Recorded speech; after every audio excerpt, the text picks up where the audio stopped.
Shri Ram Jai Ram Jai Jai Ram Om Shri Ram Jai Ram Jai Jai Ram Om. Hey everyone, so happy you can join us for the Love Everyone podcast with your hosts Govind Das and Rama Chandra Das. A conversation of love, devotion, and walking the path of Bhakti Yoga. Ram. Welcome everybody to another episode of the Love Everyone podcast. My name is Rama Chandra Das. Hey everybody, I'm Govind Das. Welcome to episode 16. Episode 16. Woo! So great to be back, brother. So great to be back.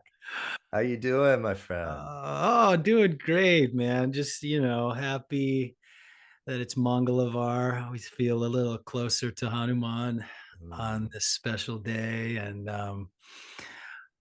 it's just good to be together. Hanuman is in the air on Mangalavar. Hanuman is in the air always. But Hanuman is everywhere. But it's just like a little amplification on Mangalavar. How many chalisas have you chanted? Oh, you know what? I've only just done the two that we did on our sadhana this morning. What about you? I woke up early. I just got back from Wyoming, Jackson Hole, Wyoming, late last night, and there was a 1 hour time difference. So I was up at 6, raring and ready to go, and I was so happy. I just went outside and did 3 chalisas first, and then a couple with us, and try to get 6 more in today. Do the 11 on Tuesdays. 1-1. 1-1. 2-2. 2-2. 2-2. Into the 1-1. What is it? Today's the 9-9 portal. Today's the 999 portal. 999. 999, because 2025, you add that up, it is also 9. What is that? What do you mean? 2025? 2 plus 2 plus 5. I gotcha. Yeah, so numerology wise. Well, I couldn't get that when you said that this morning. So, yeah. So 2 plus 2 plus 5 equals 9. 9. So it's 9, and then they throw in a 999. And I don't know much about it, but actually in Vedic astrology, 9 is associated with Mars. And Mars, of course, is associated is Mars. The name is Mangala, and Mangalavar, Tuesday, which is what Hanuman Day is associated with Mars. And so you've got these 3 9s on a Tuesday. So it's pretty rare kind of lining up of numbers, and again, I'm not a huge numerology, I don't know what you call it, numerology fan or numerologist. Yeah, there's a word for that, right? Yeah. So I'm definitely not a numerologist because I didn't even know the word. But at the same time, when I saw that and I started looking into it, I was like, wow, this is actually pretty unique, So, and said to be a good day to let go of things that aren't serving you. It's a good day to what day isn't a good day to let go of things that aren't serving you? Well, it was just this big full moon eclipse weekend. And just using that as the theme, and one part of it was, it was a Pisces full moon, which was seeing your soul's vision, and the other part was letting go of what is obstructing you living your soul's vision. So I feel like I've let go of everything. And then you today said, okay, time to let go of more. I was like, oh my gosh, how can I do that? Oh man. Oh wow. So yeah, I mean, I don't know. I go back and forth on all this stuff, I had this idea that we could make a t-shirt that says "Blame It on the Moon." Yeah. Because you hear it, especially like in the yoga circles and everything, you hear it so often, just be like, oh God, this full moon really wrecked me, or like, I'm feeling really vulnerable because of this full moon or this eclipse or, whatever. And I've been very cynical in the past about it sometimes, just be like, oh, just pull yourself together, blame it on the moon, Well, this moon, I've been about as tuned into this past full moon as I've really probably ever been. And because I you were felt focusing on it in your classes. yes, I just felt such a spiritual energy and power with it, along with the eclipse at the same time. So, the eclipse has like a unstable energy, which Yeah. is really interesting. Because it's like shadow. You look at your Oh inner man. shadow. But yeah, one of my favorite quotes ever, my dear sister Angel, somehow she told me this years ago, and I've always remembered. It's a quote from Hanuman, and he says, "I don't know the phase of the moon. I don't know the constellations in the sky. The only thing I know is my love for Ram." I was like, okay, that's That's it. so good. That's Yeah. so good. Isn't that great? It's great. It's great. But what I was going to say though is that I have been cynical in the past about it, but I got to say, and I can't even believe I'm saying this right now, but this full moon eclipse wrecked me. You said it, dude. You said it. You said it. I Oh my heard you God, say I it. had so many crazy You're gonna have to shadowy wear the thoughts. t-shirt. You're gonna be the model when it releases on Instagram. Blame it Blame it on the on the moon. moon. Or what's I the don't other know. thing? Oh gosh, why can't I remember this now? It's a Mercury retrograde. Oh yeah, Mercury retrograde. Watch out. The problem with Mercury retrograde is it's like I think it's like mostly in retrograde. It's every So it's 3 days. every 3 days, or it's just constant. People are always like, "Oh, thank God Mercury's out of retrograde." But I get it. If you're No, sensitive, there's subtle energies that are at absolutely. play. And And listen, and I like I said, I really felt sensitive to it. But and you think about it, and if you think about it, even just from a physical point of view, literally a physical point of view, we're 70 something percent water, right? yeah, Well, yeah, look at the tide. How could that not affect us? of course it does. How could the moon and its whole trip not affect us? It would be physically impossible for us to not have experienced some shift in our awareness. And interesting enough, I think it wrecked some people. Some people felt really tired. Again, I don't know much about the constellations or any of this stuff, but my sun sign is Pisces, Mm, and this moon was in Pisces, and I interesting. felt amazing. I didn't feel wrecked. I felt like so energized and so clear. Uh, So who knows? yeah. I think of course there's, look at the whole science of Jyotish, which is, you know, connected to Ayurveda, to yoga. It's like a part of the Dharma. Yeah. So what was really interesting back to the 999, right, is that this, like today, is like the first day since that eclipse that like I feel great, Oh, good. and it's like, and it's the letting go, and then it's the new beginning. I'm so happy you feel better. I was going to bring you some flowers and a card.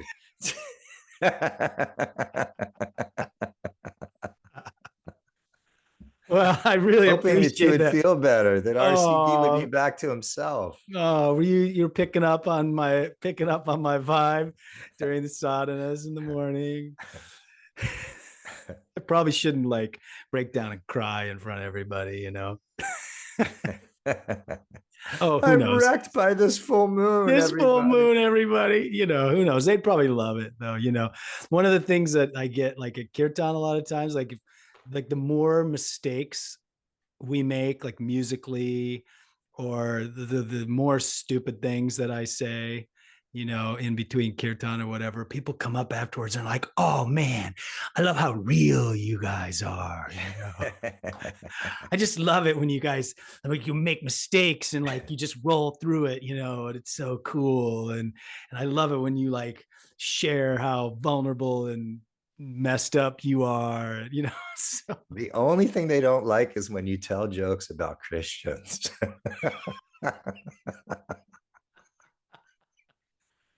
it's true. It's true. I Well, still didn't get that joke that you told. I didn't get the punchline. Well, let's not go into it. Let's not go into it now. But listen, but I get it. We it's a tough game to. Here's the thing, I find it's really challenging is like you want to tell the truth, right? We study our yoga, and yoga says, right there at the beginning of the sutras, right out of the gate, Satya, tell the truth. And then we read, Ramayana, and Ram is just firm in the truth. All he wants to do is tell the truth, and nothing comes in the way of the truth. And yet, we also want to be compassionate and sweet and gentle with each other, right? So sometimes the truth is like a slap in the face. So how do you balance that? I find that very challenging, especially like as a yoga teacher or in this kind of world, because people come to you and you can and sometimes you see, you're like, wow, they are really missing the mark. Yeah. And you want to say, I always go ahead. Please. I was just going to say, I always remember Sadhvi Bhagavati Saraswati Paramahansa Nikatan, that she always said, tell the truth, but don't, but honor ahimsa first. So tell the truth, but don't tell the truth if it harms someone. Right. So that's an interesting take on there's the challenging moment sometimes where you're like, well, is telling the truth, is not telling the truth harming that person? And because it can be harming, it could be like enabling. Absolutely. And being hurt by something is totally subjective. What would hurt one person may not hurt another person. Another person, if you told them the truth, may say thank you so much for telling me the truth. You've just lighted my life up with awareness, and I needed to see that and hear that, because I couldn't see that and hear that myself. Another person would crumble and maybe hate you for that and resist you for that. So it's a slippery slope. And if you're working with people and they're doing these practices, and you're sharing these practices with them, and they're saying, I really want to grow and I really want to expand, sometimes the truth, even if it's painful, that pain is actually a like a spotlight on something that they maybe need to look at. Yeah. And so like, it's because, I also am like, have been in my life such a people pleaser, and so concerned that like everybody likes me and all this kind of stuff, and not wanting to like, alienate myself with anybody, but sometimes if you are really honest and truthful, honestly, every time you're honest and truthful, there's going to be somebody out there who's going to, disagree and maybe even hate you for what you're saying. Yeah. There's virtually nothing hardly any conversation, but you could pretty much just talk about the weather. You know what I mean?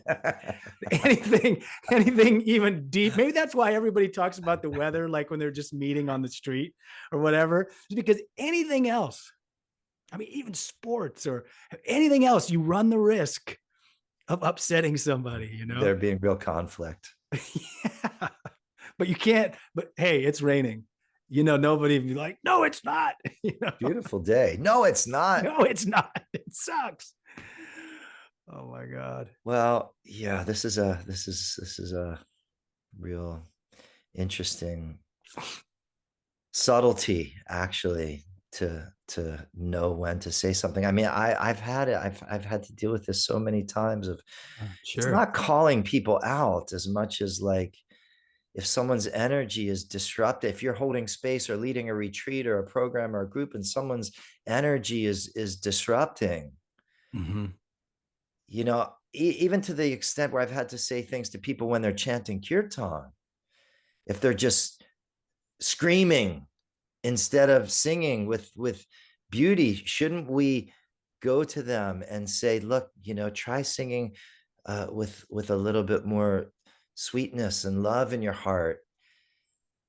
I think people do a lot of things because they just want to get heard, and they don't know the maybe the appropriate way to do it that's traditionally done. So I think as guides, we have to have conversations with people. A few years ago, somebody came on my India retreat, and their energy was extremely disruptive.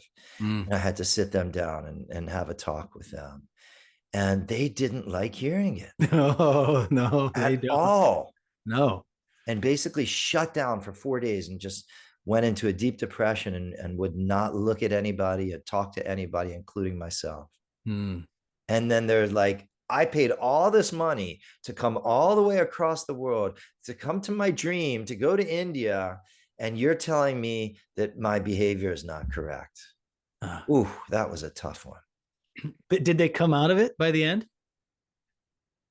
50-50. 50-50.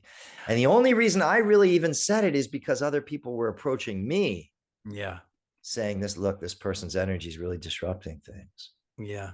Yeah. Well, it is a tightrope, I think, and it's part of the challenge of leading any group, And that's that satya, right? Truth, adherence to truth. Yeah. But I do think that this truth, ahimsa, satya, ahimsa balance is really legitimate, and I'm trying to think, maybe the Dalai Lama or the Buddha or somebody said something very similar to that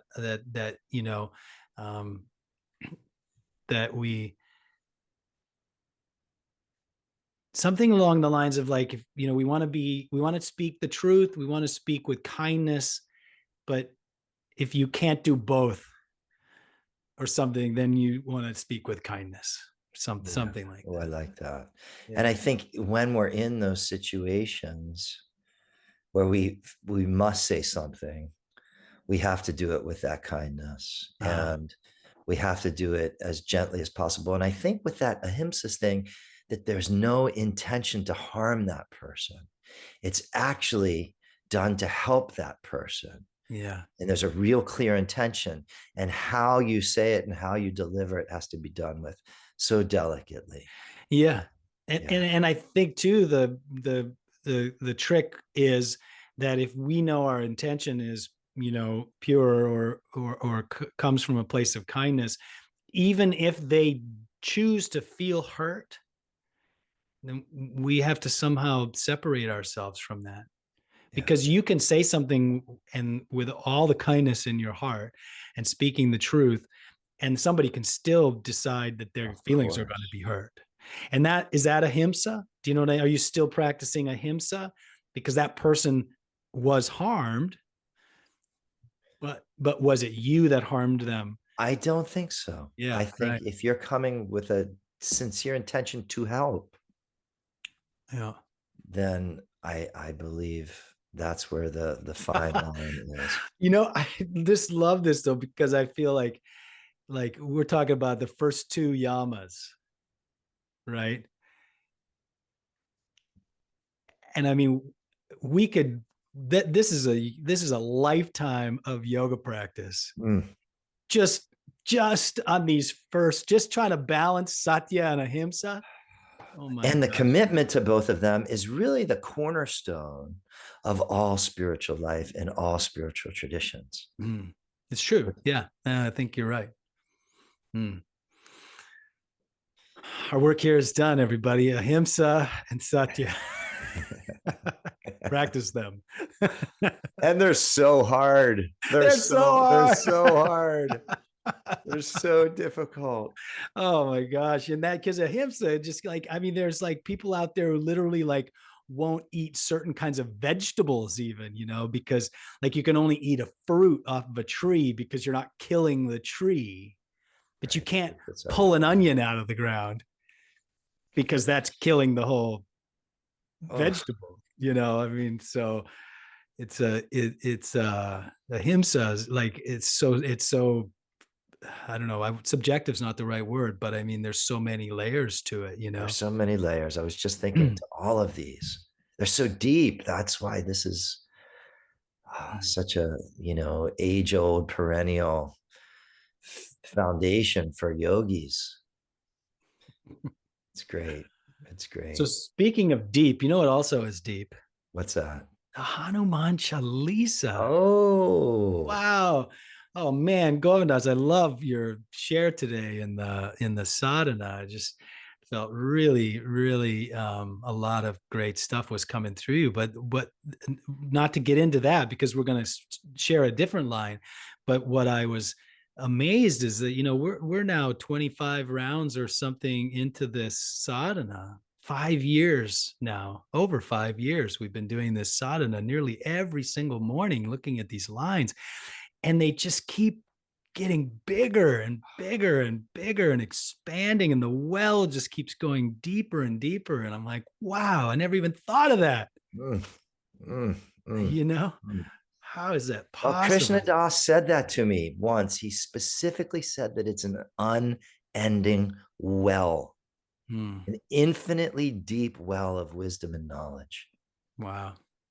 Which means you can just, it never ends. We can keep unpacking this stuff, but as deep as we go, there's more layers to it.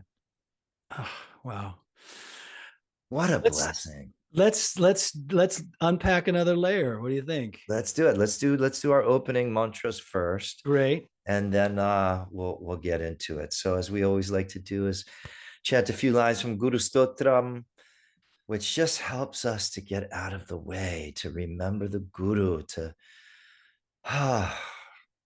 surrender and let go so that the inner light can shine forth. Om Akanda Mandalakaram Vyaptam Jena Characharam Tatpadam Darshitam Yena Tasmai Sri Gurave Namaha. Salutations to the Guru who revealed to me the supreme truth, which is unfragmented, infinite, timeless divinity, and which pervades the entire universe. Ajnana Timirandasya Jnananjana Shalakaya Chakshurun Militam Yena Tasmai Sri Gurave Namaha. Salutations to the Guru who opened my eyes, which had been blinded by the darkness of ignorance, by applying the divine ointment of self-knowledge. Guru Brahma, Guru Vishnu, Guru Devo Maheshwara, Guru Sakshat Param Brahma, Tasmai Sri Gurave Namaha. Guru is the creator, sustainer, and the destroyer. Guru is directly the supreme spirit, both manifest reality and the absolute. My reverential salutations to the glorious Guru who resides in the hearts of all beings as the true self. Hari Om Bolo Shri Sadgurudev Baba Neem Karoli Santa Maharaj Ki Jai. Jai Jai Siya Ram, Jai Jai Hanuman Ki Jai. Hanuman Chalisa Satsanga Ki Jai. Love Everyone podcast Satsang Ki Jai. Hey, we got to do a Love Everyone retreat, brother. Let's do that. We do. Where do you want to do it? Should it be in India? India would be good. India would be good. Yeah, for sure. I mean, that is so in the cards for me. I can't wait. What if everyone comes though and everyone's just hating each other?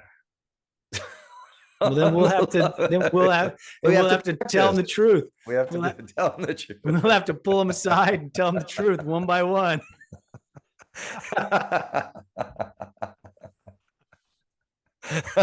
Be like, dude, what were you doing? Signing up for a love everyone retreat, okay? If you're gonna hate on everybody. Yeah, we got to do it. We love everyone retreat. I That's love that you great. said that. It's 100%. I'm 100%. So, let's make it happen. Where and when? You just tell me, and I'll be there. Hey, but in the meantime, come join us in Taos. Taos, Thanksgiving. We're going to be there with Saul David Ray, and we're going to be there with my wife Melissa and your wife Jacqueline, and we're going to be chanting kirtan and chalisas and bhakti workshops, and it's going to be nonstop bhakti. You know, I'm so excited that we're going to have Thanksgiving dinner prasad at the Taos Neem Karoli Baba Hanuman Ashram. Isn't that something? It's so good. Did you see all the pictures from this weekend's? Oh my God. Baba's Mahasamadhi. 24-hour chalisas. Oh, goodness, that looks so great. I know. So great. Let's meet there next year. For Mahasamadhi? Yes. Yeah, sure. Let's do it. Oh, maybe. All right. We got a new line. What's our line today? Our line today, everybody, is line 13. Does that sound right? Sounds right. Chopai 13. This one translates as, may the thousand-mouthed serpent sing your fame. So saying, Shri's Lord drew you to himself. The Avadi goes, Sahasa Badana Tumharo Jasagave, Asakahi Shri Pati Kanta Lagave. One more time, the translation is, may the thousand-mouthed serpent sing your fame, so saying, Shri's Lord drew you to himself. So the electric bliss just keeps on going. Why don't you share a little bit about this line, brother? It's pulsing through my veins right now. This is great. This is a great line. You know, this is Sri Ram's words. Sri Ram is saying, may the thousand-mouthed serpent sing your fame. So, you know, this one is, as we unpack it, there's some really cool, like, hidden connections and metaphors in here that piece a lot of stuff together. The first way of looking at it, which is more so just on the surface, is that, like, thousands of mouths, everybody's praising Hanuman. Everyone's praising Hanuman. Hanuman's grace, Hanuman's beauty, Hanuman's strength, Hanuman's courage, Hanuman's bhakti, Hanuman's seva. And everybody's just singing his fame. Thousands of mouths. Jai Hanuman. Everyone's chanting Jai Hanuman. All over the world, people are chanting Jai Hanuman. Everyone has fallen in love with Hanuman. But if we start to look at some of these, I think what we've discovered through these 25 rounds of the Chalisa, when he's saying the thousand-mouthed serpent, he's looking at this, he's saying this serpent named Anantashesha. And Anantashesha is this coiled up serpent that Lord Vishnu rests upon. And Anantashesha has 1,000 heads, and they're all singing Jai Hanuman. And this is really interesting. Lord Vishnu is resting on this serpent. Mother Lakshmi, oh crap, I gotta put in some power. Yes, I forgot to put in power. Okay, I think I'm good. I heard the noise. You're good. Okay, so Mother Lakshmi in this image is doing padasevana. She's literally massaging Lord Vishnu's feet. Remember, Hanuman just flew up to the top of the Himalayas from Lanka to gather the sacred herb, lifted the mountain to bring the sacred herb to revive Lakshmana.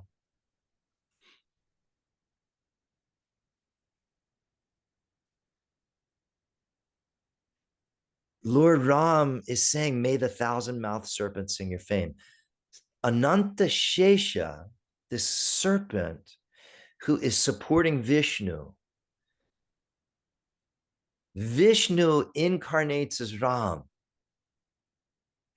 Lakshman incarnates from Ananta Shesha, as the ancient stories have told us, that Ananta Shesha wants to support Vishnu on this earthly realm as Ram incarnates on earth from Vishnu. Ananta Shesha says, whoa, you can't go without me. I'm your support.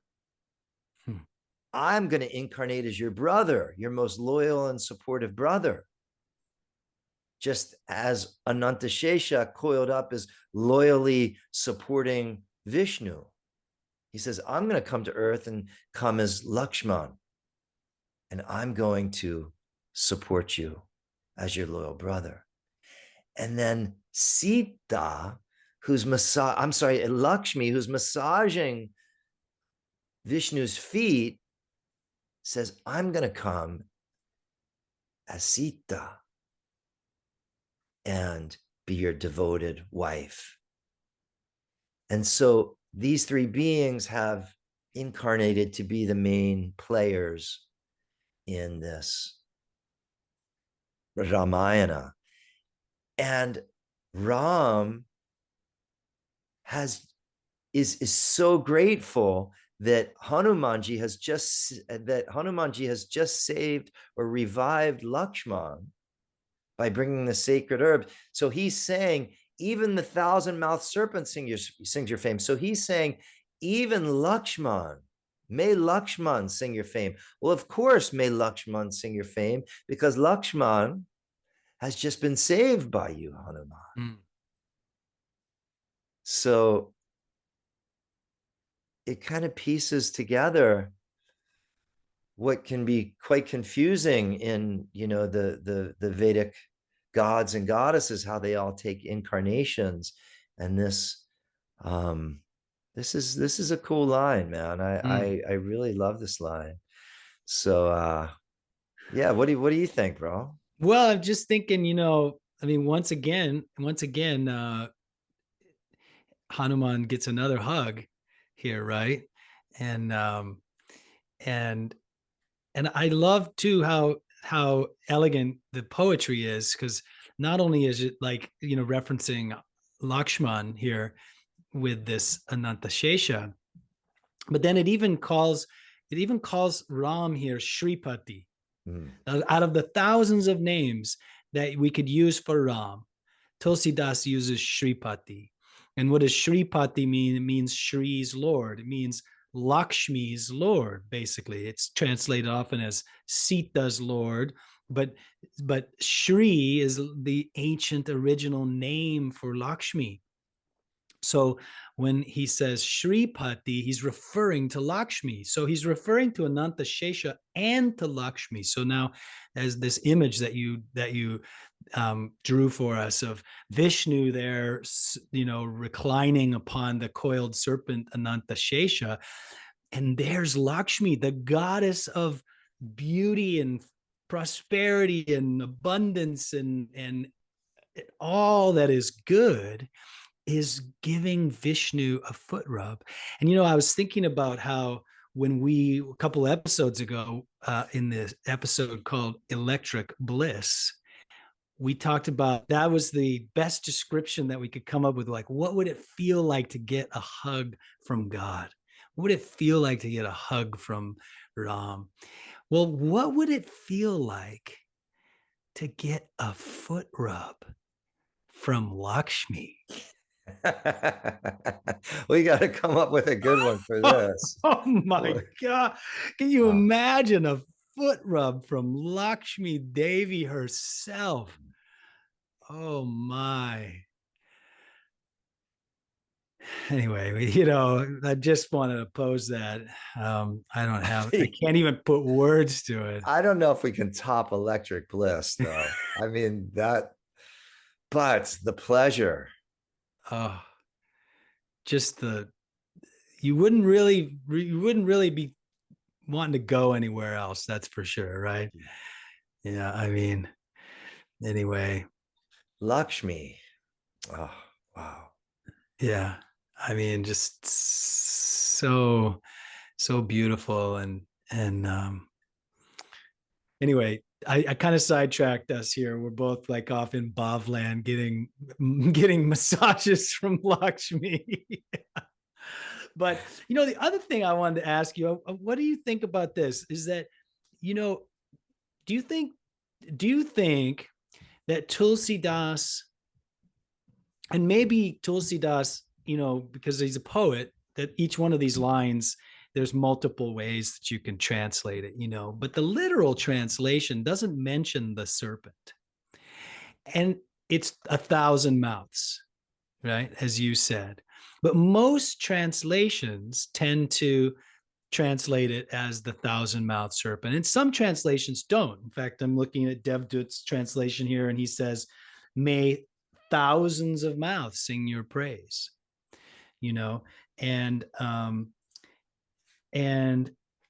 I wonder if it's meant to be some form of double entendre where we're kind of like alluding towards Anantashesha, because, no, not to spoil our next week's line, but in the next line, he does specifically mention Anantashesha. He does. So, and would a poet do that? Would a poet, like 2 lines in a row, mention the same? I've always just kind of, I've gone back and forth on this one. I mean, I think the Lakshman, connection makes a lot of sense, right? Because we're talking about Lakshman. As you said, Lakshman's just been revived by the Sanjeevani herb. And so it makes perfect sense that Ram would say, the 1,000-mouthed serpent sing your fame. But then why do we think that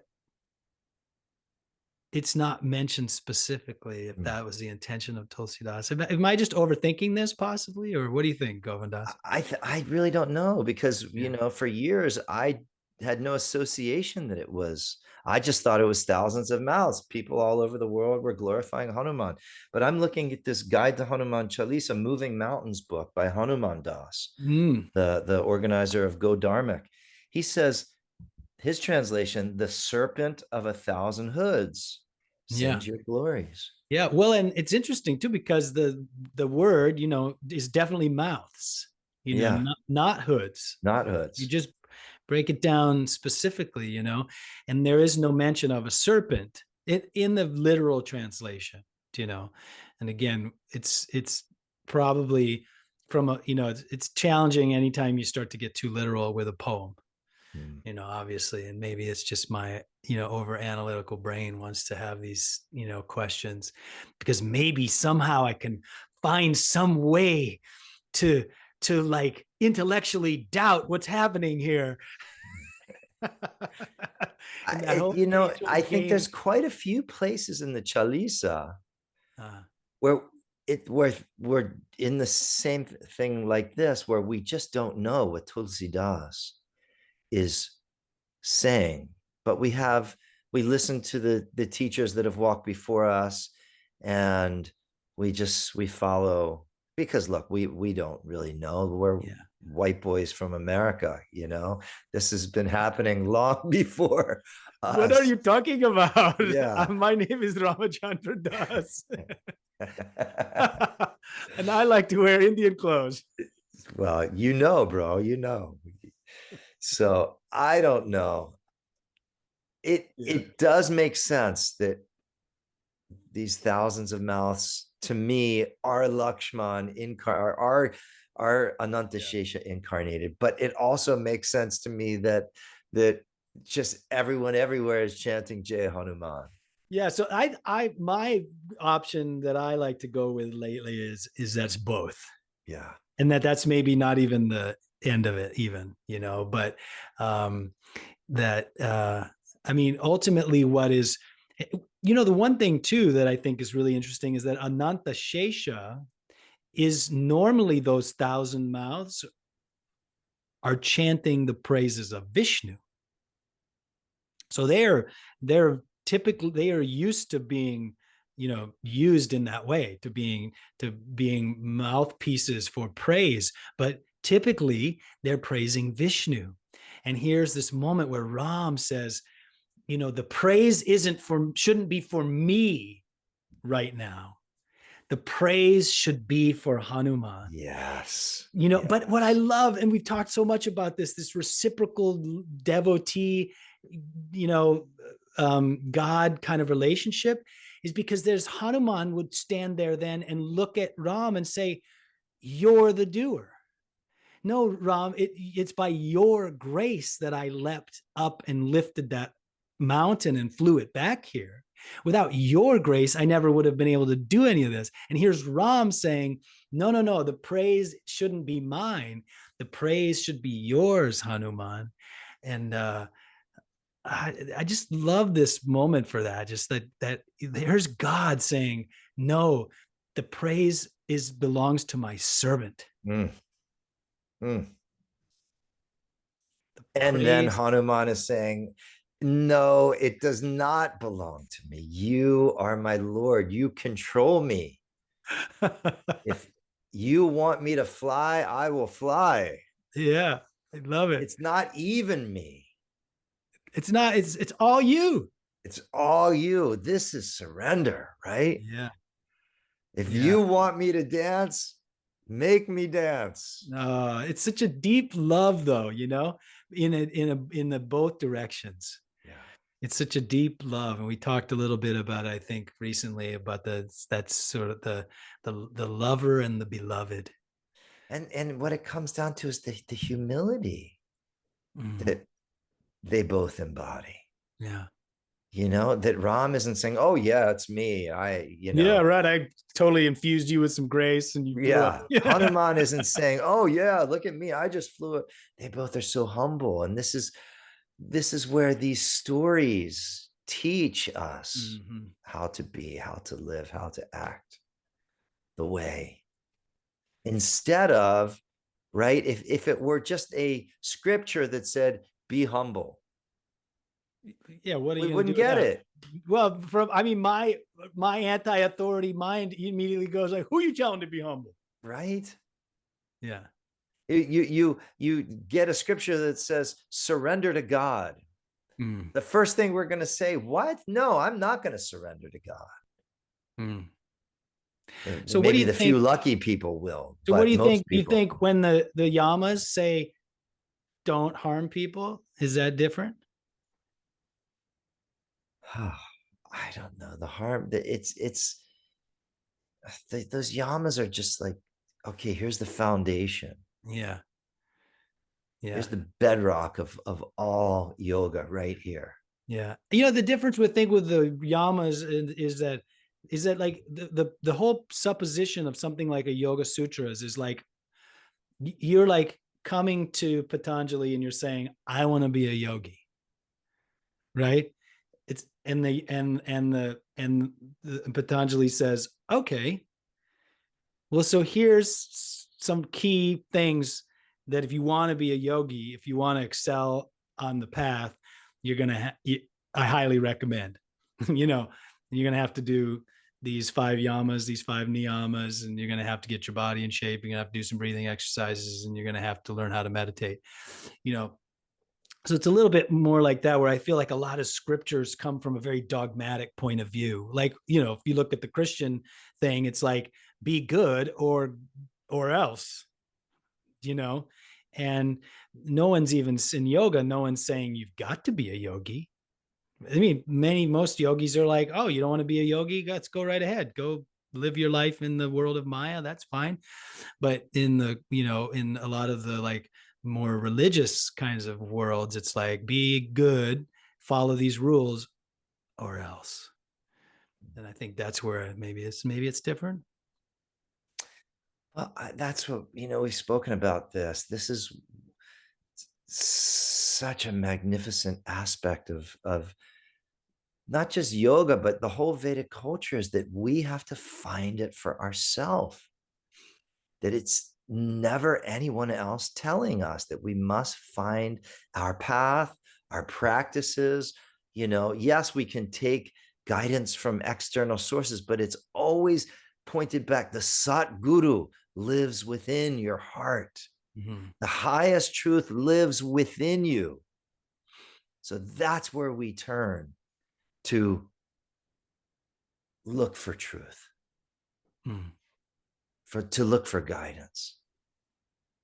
And the external guru is just a reflection of that Satguru, pointing you back to that Satguru inside of yourself. And I love that. And that, for anti-authority people like yourself and myself, for sure, that gives us the empowerment that, we're gonna find our own way through this. Yeah, that's right. And that's not to say don't look outside, don't read the scriptures, don't, listen to teachers and gurus, because there is so much wisdom there. But follow your heart, follow your truth. Interesting you said that, your truth. I always get a little stuck on this one. Do you think is truth one thing, or is truth millions of things? Like, that's tricky. There's truth. There's your one truth and my truth. And there's one truth. But truth is truth, right? Truth is truth, but we make it subjective as our truth.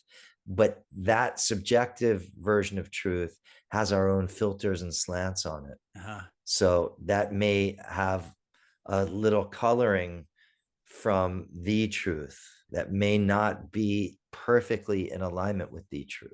Because I think you mentioned, you kind of said your higher self, and then you said your truth. And I it caught me a little bit, because I feel like the higher self isn't affected by the colors, like, of the personality, right? Isn't the higher self is the Krishna within, right? And Krishna is above the gunas, above all the sway of likes and dislikes and all that stuff. So not to get too far into that, but it's just been, maybe it's a conversation for another time. But I've always somehow when I hear that from people, and they say, oh, well, my truth, find your truth, and I think that maybe what they mean is more like find your higher self, or something, because it always strikes me as a little bit, because it's like, it's either true or it's not true, is what I've always felt. But again, it's so funny. I've already caught myself about 6 times in this conversation about, like, the semantics wheel in my brain.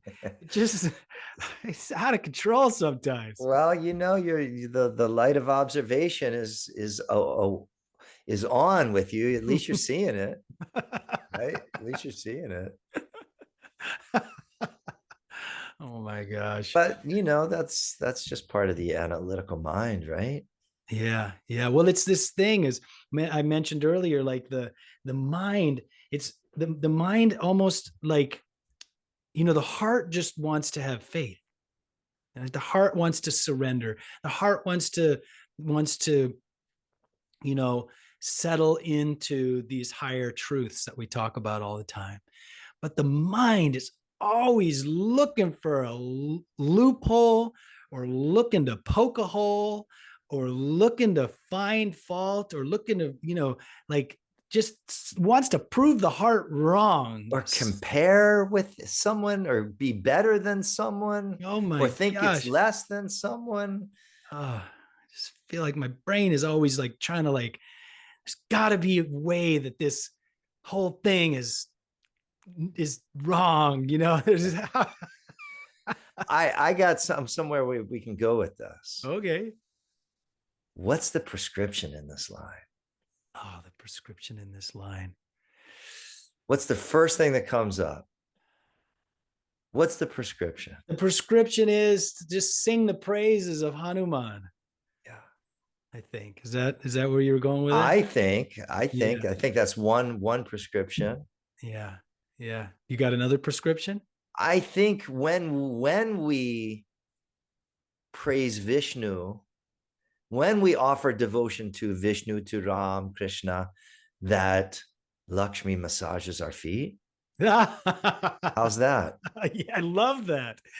That's where true abundance lies. That's where true Oh, prosperity lies. I'm that's just it. going off the cuff here. What No, that's else? great. I like to not like just like what's that first intuitive hit? Like, Yeah. Yeah. Well, I just immediately just was like, I just want to be like 1,000 mouths, yeah. just singing Hanuman's praises because that's honestly, that's really the only thing that stops the mind train. When the mind train is out of control and it's, and you can't get any brakes on it, and it's just chugging along and it's about to go off that broken bridge and and hurl you into a ravine. It's like the only thing that seems to help, that seems to have any effect on it, is just like Jai Hanuman, Jai Hanuman. I mean, sometimes when I'm really against the wall, I just come in here in front of my altar and the tears will be streaming down my face. And I'm just like, Hanuman, you have to help me. I can't do it. You got to do it, man. Oh, And he does. he And he does. does. And he does. He does. He does. Yeah, he absolutely does. This is interesting, though. I just want to reflect back. Lakshmi, this goddess of abundance, when we offer devotion to Vishnu, this is the highest form of abundance and prosperity. What do you think about that? Oh, I mean, it makes sense. I think we talked about this recently too, or a few episodes ago, that I feel like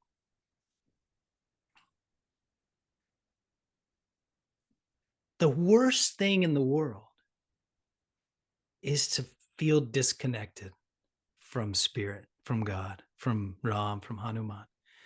That, like, the worst I ever feel is when I'm in those moments where I'm not feeling that connection. And I know that I'm not feeling abundant, and I'm not feeling I'm not feeling the love. But when you say disconnected, what do you mean by that? Well, I love kind of digging. What does that mean? Okay. Well, so like we can put these broad umbrellas when I'm disconnected, but what does that look like for you? Oh man. And I ask you this just to help me or help everybody else. How can we identify? What does that look like? Oh man. It manifests, I suppose, in lots of different ways. But when I'm forgetting that my true nature, when I start to believe, when I feel disconnected, is I start to believe the stories my mind is telling me. I start to believe in the Maya of the world. I start to believe all these incorrect things about who I am. And that's why all these practices we talk so much about, lead us to remembering. When I remember and I fully remember, then I feel this union, right? I mean, we're always talking about yoga as this feeling of sense of union. And so when I say disconnected, it's like I'm not experiencing that union. And so it's challenging to put words to this, you know. I feel like I'm trying to be your therapist or I something. definitely feel like I'm in a therapy session. I definitely feel like I'm in a therapy session. I'm kind of feeling a little bit like I didn't sign up for this. And I hope you're not going to charge me afterwards either. You gotta send me a Venmo after. Dr. Rosen. Dr. Dobbs. No, I know. I was like, I was about to say that it felt like I was in a therapy session, and then you said, "Oh no, I'm just trying to. Maybe this will help other people." And I was like, oh, "Okay, all right, I'm willing to play. I'm willing to play this game. I'll go down this road a little bit. I'll play this game. I'll play this game." Hey, everybody, we're just riffing, man. Yeah, So we're yeah. just saying, we basically say, okay, we're gonna hang out for about an hour and 15 minutes. We're going to talk about we're going to take an LSD hit of the day. We're going to talk about a line of the Chalisa. And other than that, we're just going to go and see what happens in this conversation. All right. So, well, listen, let me ask you this. Let me just flip it back on you. Oh, shit. No, don't do that. Doctor. Hey, Doc, what about you? Do you ever feel disconnected? Oh gosh, now I have to become vulnerable and transparent. You're just watching me squirm. I actually saw a few beads of sweat. Oh, I know. It's like wiping my forehead. It's getting hot in here. Oh my god.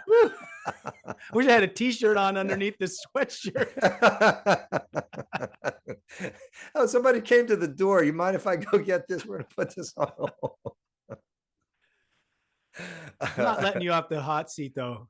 Do you ever feel disconnected? Yes. Oh my gosh. So what does that feel like for you? I'll tell you when I feel disconnected. One, when I'm worried about things. Mm-hmm. And most of the worry is about, are things going to go the way I want them to go? Mm-hmm. And the fear of them not going the way I want them to go. I feel disconnected because I'm in my mind. I'm in my head. I'm not surrendered. I'm not in yoga. I'm not in unity. I'm not allowing what is to be what is. But I'm trying to put my desires of how I think things should be in front of the universe is just unfolding in its own perfect way. Mm. I feel disconnected. This is a big one. If me and my wife are in an argument, that makes me feel extremely disconnected. And what is usually the argument about? I want her to be different than she's acting different than I think she should act, or I'm acting different from the way she thinks I should act. Uh-huh. And so there's conflict and sadness and maybe anger and an extreme feeling of disconnection. That's it. So looping back, sit in front of the Chalisa, sit in front of Hanumanji, take darshan, sing the Chalisa. It's almost like reminding us that metaphor, just breathe, come back to center, and remember, you're not the doer. Let go, surrender. Allow her to be herself. Allow my kids to be who they are. Don't try to impose my desires onto them or onto her or onto anybody else. So, I'm sweating, bro. Well, Govindas, I'm sorry, but our 50 minutes, our How 50 much? minutes are up. Pay you the $108? So we'll have to, you wish it was $108. Oh, you're 216. Dude, yeah. We're going to have to pick this up next week. And we never even got into it. Oh my gosh. So Oh, on wow. some level, Hanuman is our therapist. Hanuman he's a wonderful therapist. Not only is he our pharmacist, as we learned in line 11, but He's he's our our therapist as well too. Yeah, and Lakshmi is our masseuse. And Lakshmi is our masseuse. But Hanuman doesn't charge $108 for therapy sessions. Hanuman, he pays you. He only wants your heart. That's it. Yeah, it's beautiful. Yeah, and he, he's definitely heard me.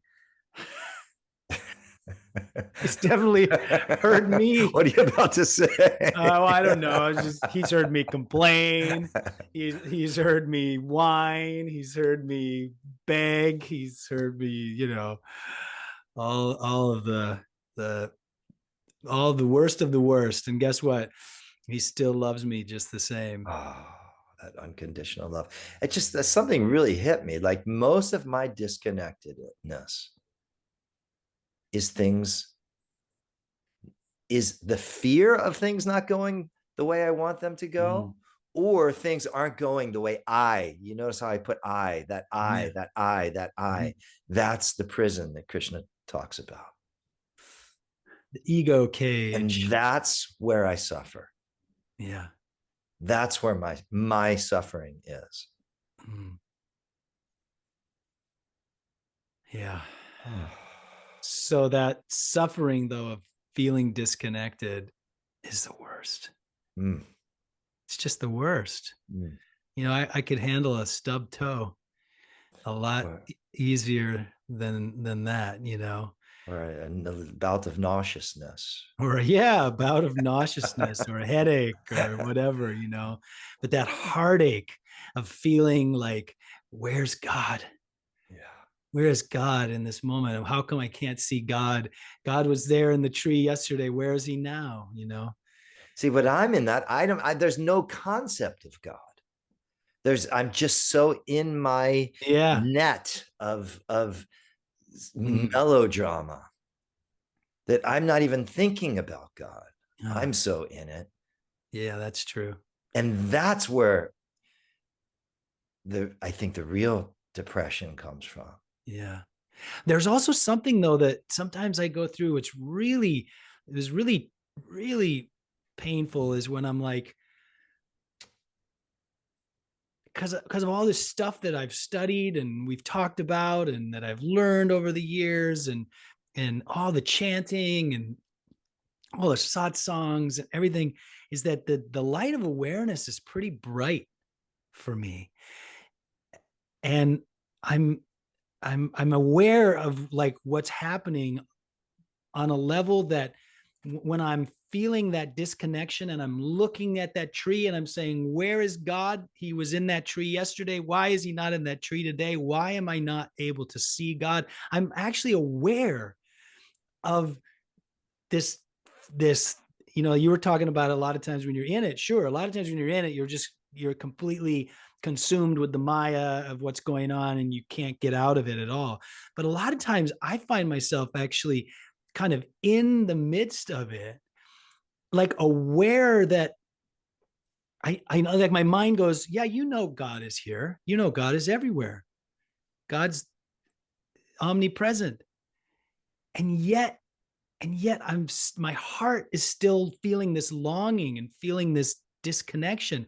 And that's sometimes even more painful because it's like, because I know, it's like, I know what to do. I know the practices that I could do, or like, oh, I know the practice. So I go and I do my Chalisa and it doesn't, and it doesn't give me what I'm hoping it's going to give me.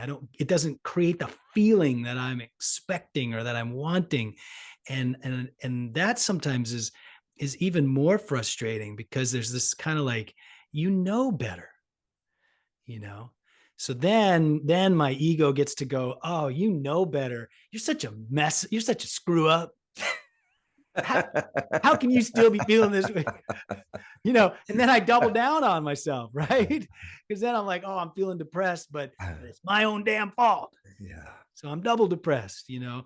And so I sometimes that's a trip that I find myself in, you know, and I love where this is leading us.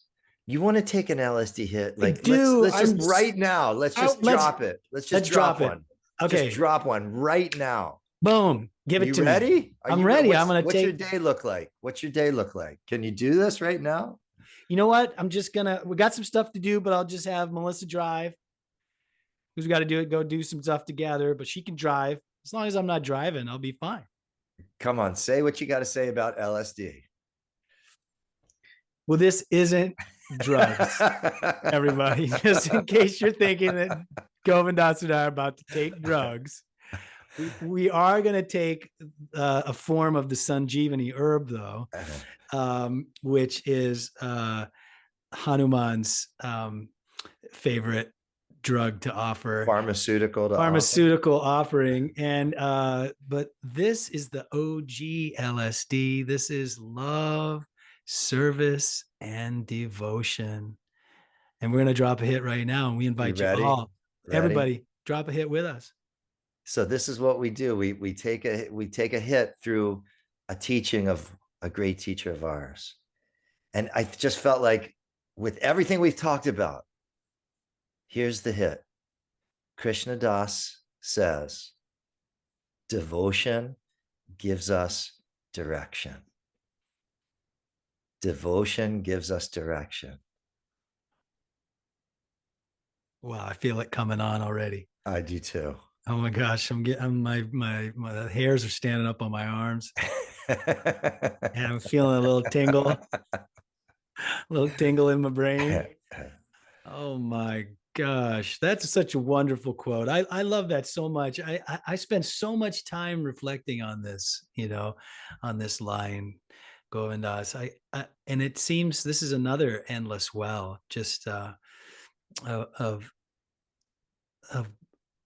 how bhakti, you know, can actually benefit us, you know, beyond just like kirtan feels good, you know, kind of vibe, but that actually, that this practice of consciously approaching devotion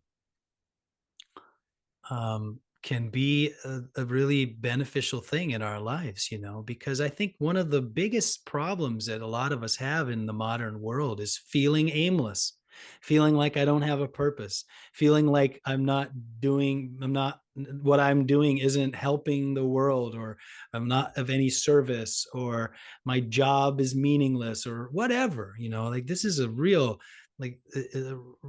epidemic, I think, certainly in the modern world, and certainly in the Western world. I hear people talking about this all the time. Life coaches are making millions and millions and millions of dollars these days because people are so desperate to have direction in their lives, you know? And this is, to me, one of the foundational pieces of Bhakti Yoga, is that we were talking about earlier, is that, like, to follow your heart. That's the devotional piece, right? So I like to think of it like this, like bhakti is falling in love and surrendering to that which you love. So and that can be anything, because honestly, devotion, even in a non-spiritual way, will give you direction. You're like, I'm devoted to winning the Olympics, you know? And if you're really devoted to winning the Olympics, then you're going to be totally, you're going to have a very clear direction in life, right? You'd be like, I'm going to work out every day. I'm going to train, and I'm going to go to competitions, and I'm going to get myself to try out for the Olympics. I'm going to get it. Like that's the epitome of having direction. So, or, I'm devoted to healing people as a surgeon, right? You're going to spend so much. So it's not just spiritual. That's what I love about this quote, right? And I think what another thing that I wanted to add here is that I've stopped using the word as much as possible, the word discipline, and replacing it with devotion. Because discipline sounds like a dirty word, or discipline sounds like something that the vice principal does to you when you do something wrong at school. You get disciplined. You know what I mean? Can you imagine if you're like, oh, you broke the rules, you're gonna get devoted, but replacing it. So like not thinking about it, like even like, oh, well, people say, oh, well, I got to work out because, there's a million reasons, because I'm feeling fat or whatever. But if you are devoted to health, then working out isn't a discipline. Working out is just you practicing your devotion. And you can see how this ripples out so much. But that if we truly surrender, I think if we truly surrender, or surrender as much as we can to like what it is that we love. And in my case, it's kirtan, it's Hanuman, it's Ramayana, it's satsang. And the more that I offer myself up to that, then the clearer I can get on like, what is the direction that I should take? What is it that I should do with my day? What should I do right now? And then tomorrow. And so I just love this. I mean, this hit's gonna last me all day for sure. 100%. How about you?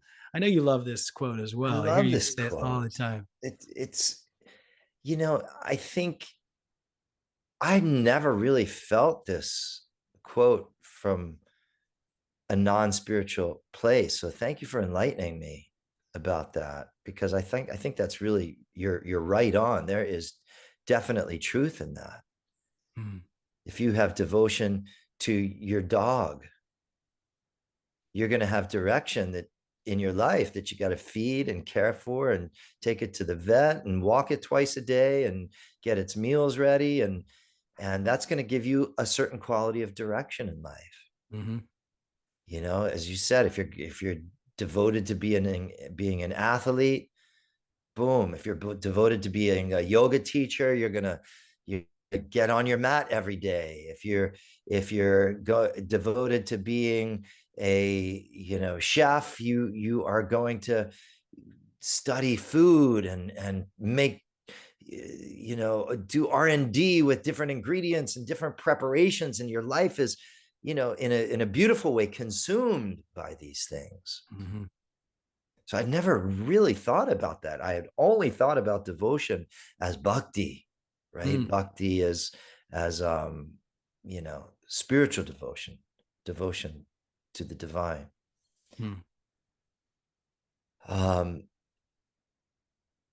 And as well too, in that frame, in that respect, devotion to the divine gives you supreme direction. And these pillars of devotion, like refuge, faith, and surrender, that are what we practice with bhakti, with spiritual devotion,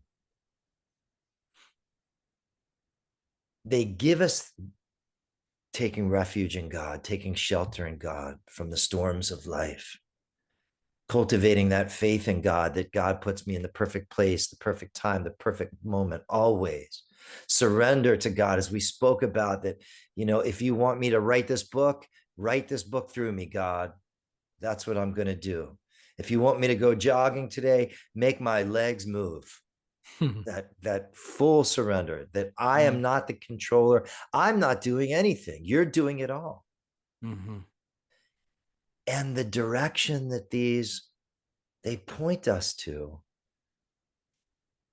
that bhakti points us to, ultimately is the love and the joy and the happiness that you can't get from anything else. Because things of the material world can't truly give us that eternal, supreme spiritual joy. So that's the way I like to look at it, from that perspective of bhakti yoga, from the perspective of spiritual devotion, which I think is the highest form of way of looking at it. But I 110%, 108% agree with you that if you have devotion to anything, it's going to give you direction in your life. So, and I also think, just to contrast a little bit, I do think discipline is good. Like a friend of mine just this weekend was saying, my spiritual practices has been just all over the place. I'm not taking my time every day to do my spiritual practice. Well, sometimes we need a little tough love on ourselves. Sometimes we do need a little commitment of discipline, a little fire of discipline, rubbing the twigs together to awaken that fire, and to rub those twigs together. It takes some strength and some discipline.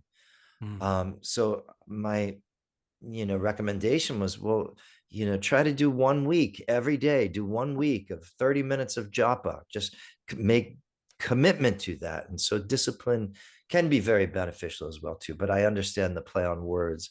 Sometimes discipline is, it's more of the I play on words, because I think that it can mean the same thing. Yes, like if you're devoted to doing your japa every day, you could call that discipline, or you could call that devotion. Yeah. And the word devotion just feels a little sweeter and a little more in line with bhakti.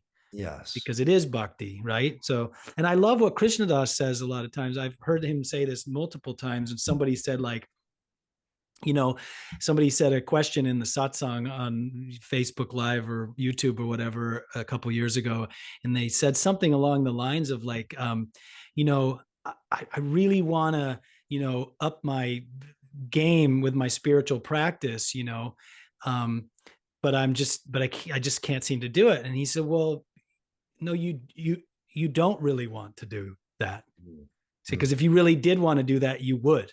Yeah. And I loved that kind of really practical point of view.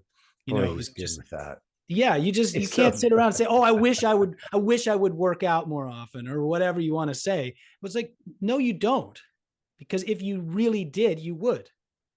So you can't say, and I that to me was like a really, I love how he's just so practical, so raw. He just comes right out, tells the truth, how he sees it. And he, as we were talking about, he doesn't care what people think of him. No, he doesn't. I'm so envious. How does he get like that?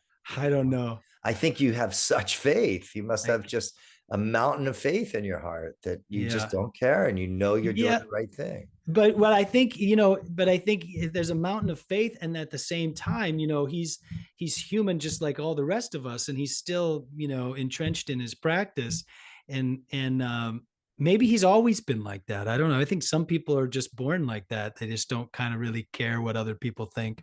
And there's one thing as well we didn't mention. He's from New York. He's from New York. Hey, yeah, that's right. People from New York, fuck it, man. Get out of my way. Hey, yo, I'm walking here. Because there was another time when somebody, because you were talking about surrender and faith, is that another time when somebody asked him a question in one of those satsangs, they said, so Krishna Das, like, what was the moment when you finally surrendered to Baba and Maharaji and the practice of Bhakti Yoga or whatever? And he said, well, obviously I haven't. And they were like, what do you mean? He said, well, because I wouldn't be here doing the practice with you if I had completely surrendered. I'd be like in samadhi, or I'd be, absorbed into the one. Clearly I'm on the path. And I thought that was a really, great reminder that no matter where you are, if you're still in the human body, and you're still experiencing even remote likes and dislikes and aversions and attractions and all this kind of stuff, then you're just on the path. Now, some of us are maybe further along or further behind, or the path is long and windy. But that just because somebody, appears to be further along the path does not make them enlightened. And that was a really, really special moment for me when he said that. So I was like, oh, phew, wiped my brow once again, I was like, oh, I guess I can relax a little bit. I'm just looking at you. I'm looking even at me and my screen. And for those of you that are listening on Spotify, we record these on Zoom. We put them up on YouTube, the video aspect of it. So me and RCD were looking at each other, but I'm looking over your shoulder is Maharaji with kind of like a, for lack of better words, a shit-eating grin on his face. I'm looking at him over my shoulder and he's looking at us too. The same look. And I'm just like, what is he thinking right now? Like, these guys are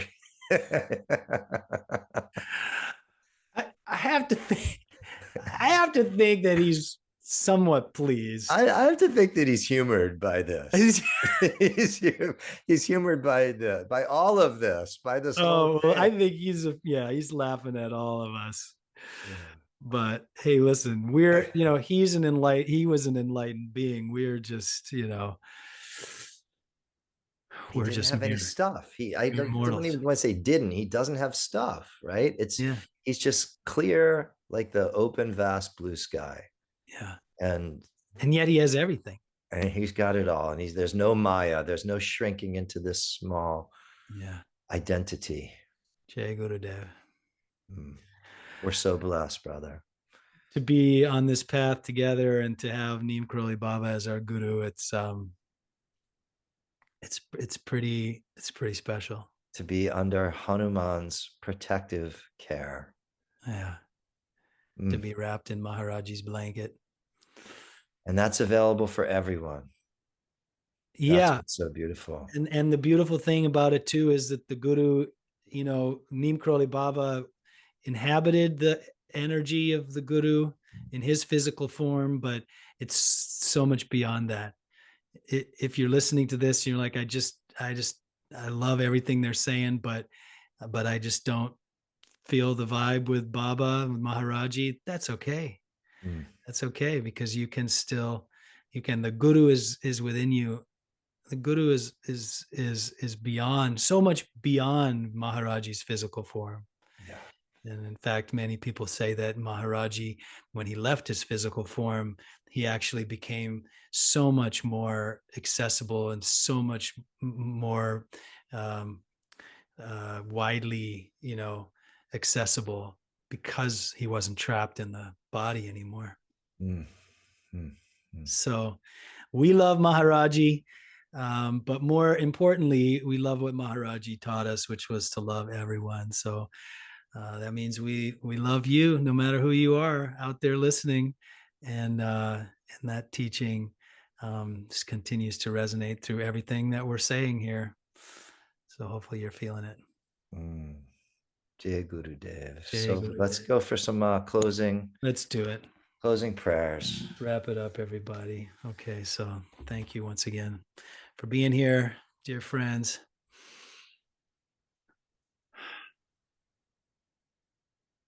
Loka samasta sukhino bhavantu. Loka samasta sukhino bhavantu. Loka samasta sukhino bhavantu. May all beings, including ourselves, be happy, be well, and be free from suffering. May all of our thoughts, may all of our words, and may all of our actions in some way contribute to that happiness, that well-being, and that freedom from suffering for all, including ourselves, including ourselves, including ourselves. Love everyone, serve everyone, feed everyone, and remember God. Bolo Shri Satgurudev Bhagwan ki. Jai. Shri Baba Neem Karoli Sant Maharaj ki. Jai. Jai Siya Ram, Jai Hanuman ki. Jai. Tulsidas Sant Maharaj ki. Jai. Thank you so much, brother Das. Thank you, Brother Das. I love you so much. I love you, everybody. Love. Great day. Be well. We'll see you next time. Love everyone. Jai Shri Ram. Jai Shri Ram. Come visit us in Taos. Come be with us in Taos. Thanksgiving retreats. Love to have you join us. Jai Shri Ram.